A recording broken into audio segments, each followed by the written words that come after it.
Isang bagong utility vehicle ang ipinakilala sa publiko.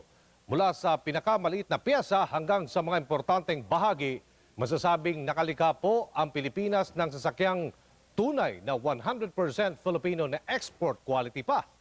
Report mula kay Ethel Santo Domingo. Kasabay ng pagdiriwang ng Araw ng Kalayaan kahapon, inilunsad ang Philippine Utility Vehicle o PHUV sa pangunguna ni Presidente Gloria Macapagal Arroyo.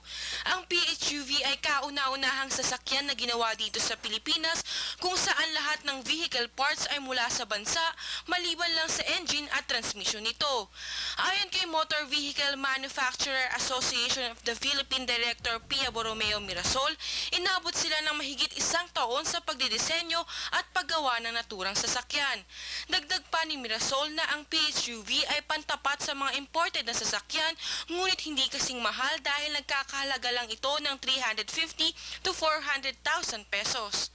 All the spare parts are manufactured locally, and they are the same spare parts that are being purchased or used in the other cars here in the Philippines. Pang 12-seater ang PHUV at may iba't ibang kulay ito na tamang-tama pang pamilya at pang negosyo.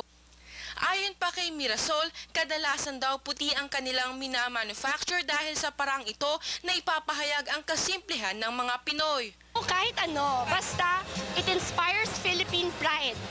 Okay yon. Pinagpaplanuhan ngayon ng MV Map ang pag-e-export ng Philippine Utility Vehicle. Para sa Newswatch Aksyon Balita, ako si Ethel Santo Domingo. Ito naman pasalamat kay Poyat Fajardo Suits and Menswear at yan po ang kabuuan ng mga mainit at maaksyong balita hanggang sa mga oras na ito. Ako po si Vicky Sambilay. Ako naman po si Aljo Bendio. Ito ang Newswatch Aksyon Balita Pilipinas, patuloy sa pagunlad.